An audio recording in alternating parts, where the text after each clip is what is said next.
Lena had a new problem. Jars of jam kept disappearing. At first, she thought she made a mistake. Maybe she miscounted.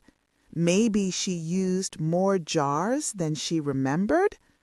But by the third time, she was sure someone was taking them. She didn't want to believe it. Who would steal jam?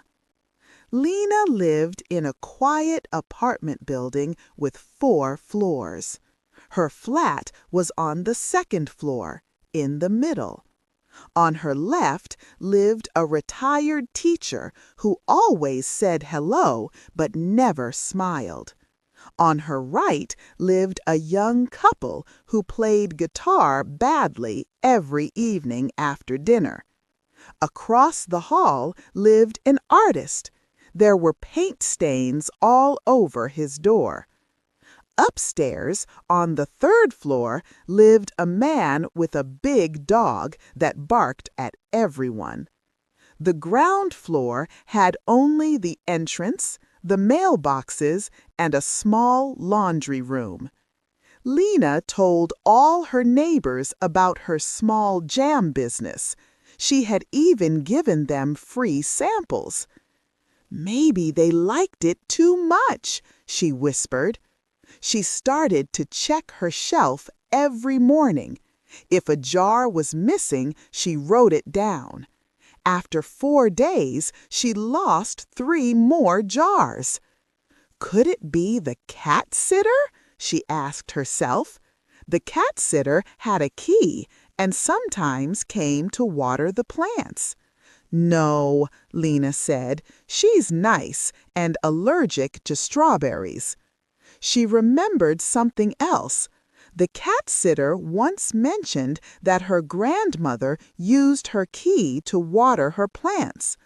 Lena didn't know what to think about it. Still, she wanted to be sure. She placed a note next to the shelf with jam.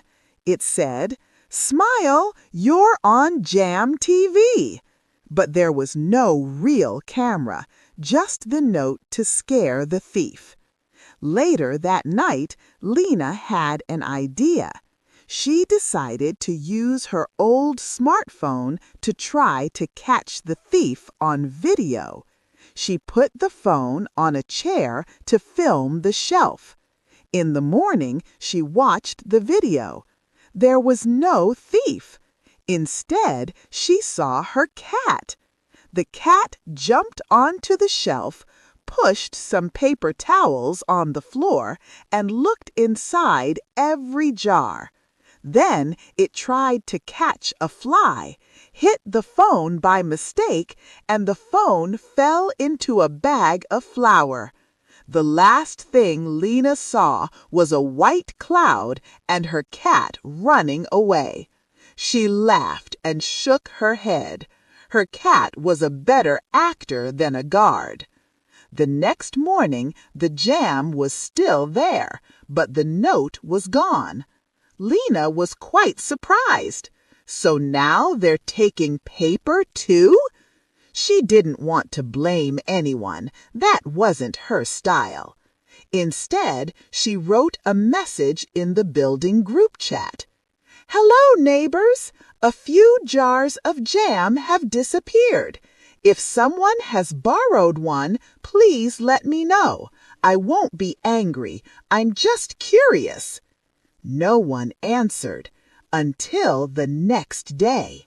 There was a knock on the door. It was the cat-sitter's grandmother. "I'm sorry," the old woman said.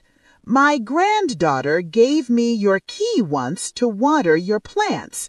I saw your jam and, well, I thought maybe it was for sharing." Lena raised her eyebrows. "Inside my flat? On the kitchen shelf?" The old woman looked at her shoes. "I only wanted to taste one, but it was very good jam. I think I took more than one." Lena sighed, then began to laugh. "Next time, just ask," she said. She went to the shelf, took 3 jars, and tied a ribbon around them. "Here," Lena said, "this time you can steal them properly." The old woman smiled. "Thank you, and sorry about the note. I needed paper for my shopping list." Lena shook her head. "At least you didn't take the flour."